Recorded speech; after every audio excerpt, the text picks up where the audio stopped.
Bonjour à tous, j'espère que vous allez bien. Alors, RLIP-BZH, c'est bien sûr du paranormal, de l'urbex, mais c'est également du patrimoine. Et nous avons un site merveilleux à une demi-heure de chez nous, c'est le Mont Saint-Michel. En plus, 2023 était une année assez spéciale et c'était une célébration. Je vous dirai pourquoi dans la vidéo. Donc, je vous donne un conseil si un jour vous allez découvrir ce site vraiment mais incroyable. Surtout, allez dans l'abbaye. Visitez l'abbaye parce que faire le Mont Saint-Michel sans visiter l'abbaye, bah, c'est pas faire le Mont Saint-Michel, selon moi en tout cas. Allez, je vous souhaite un bon visionnage et puis j'espère que ça vous plaira. Ciao, à bientôt.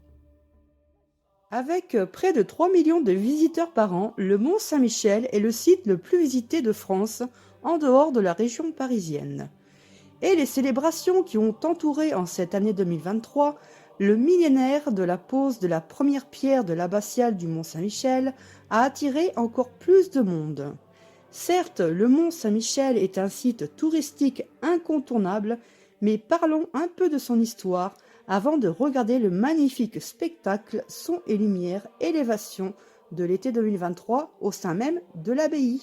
La légende raconte que l'histoire du Mont Saint-Michel débute en 708, après que l'archange Michel est apparu à l'évêque Aubert par 3 fois en rêve.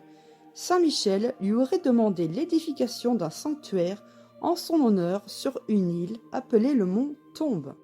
La construction de ce premier oratoire fait écho à celle du premier sanctuaire construit par l'archange sur le mont Gargan dans la province des Pouilles en Italie, mais surtout à l'essor du christianisme à ce moment-là en Occident.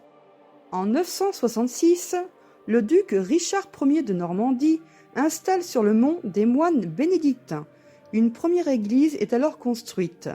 Dès l'installation des moines et la construction de l'abbatiale romane commencée, selon la tradition de 1023, le mont devient un lieu de pèlerinage incontournable dans tout l'Occident chrétien.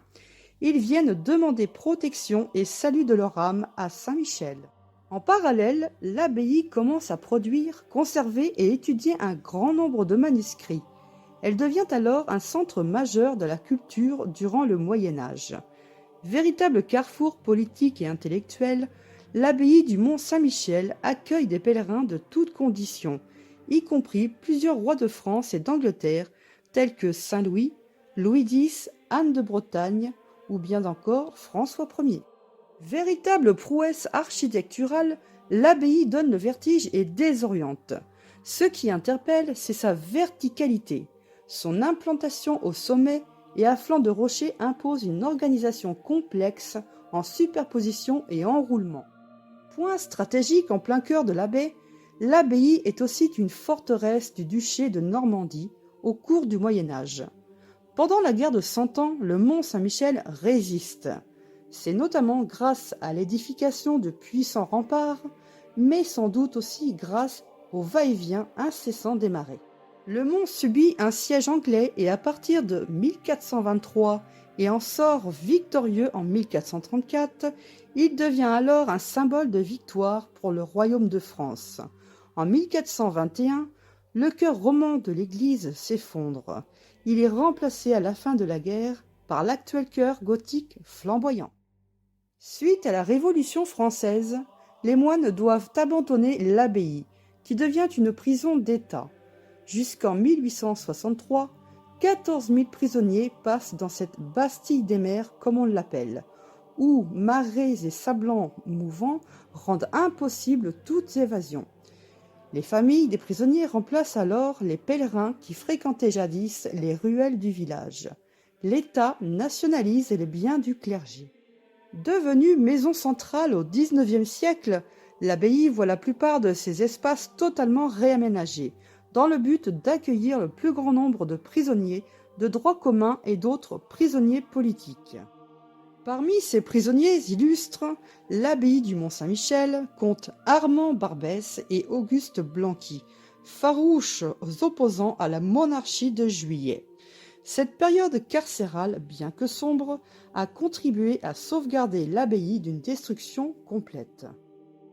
En 1863, suite aux demandes des écrivains et artistes romantiques, la prison ferme définitivement ses portes. L'abbaye est totalement délabrée, il faut donc la sauver. Au même moment, le concept de patrimoine voit le jour et l'abbaye est classée au titre des monuments historiques. À partir de ce moment-là, des travaux de restauration sont lancés et les abords du Mont Saint-Michel sont aménagés afin de recevoir les premiers touristes de son histoire. Une digue-route est construite en 1879. Entre 1901 et 1938, un tramway à vapeur relie la ville de Pontorson au Mont. Le site est miraculeusement épargné lors de la Seconde Guerre mondiale. Les Allemands l'occuperont tout de même entre 1940 et 1944. 1966 marque le millénaire de la fondation de l'abbaye et le retour d'une communauté religieuse. Les frères et sœurs des fraternités monastiques de Jérusalem assurent depuis 2001 une présence spirituelle permanente et accueillent pèlerins et visiteurs du monde entier. En 1979, l'UNESCO inscrit le Mont Saint-Michel et sa baie à la liste du patrimoine mondial de l'humanité par l'UNESCO. Une vingtaine d'années plus tard, l'ensemble est une nouvelle fois classé, cette fois au titre du bien en série des chemins de Saint-Jacques-de-Compostelle en France. Cette double reconnaissance illustre la valeur universelle et exceptionnelle du site.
Entre 2006 et 2015, un chantier hors norme a permis de réinventer l'accès au site, dans le but de faire face à l'ensablement progressif de la baie et préserver le caractère maritime du Mont-Saint-Michel.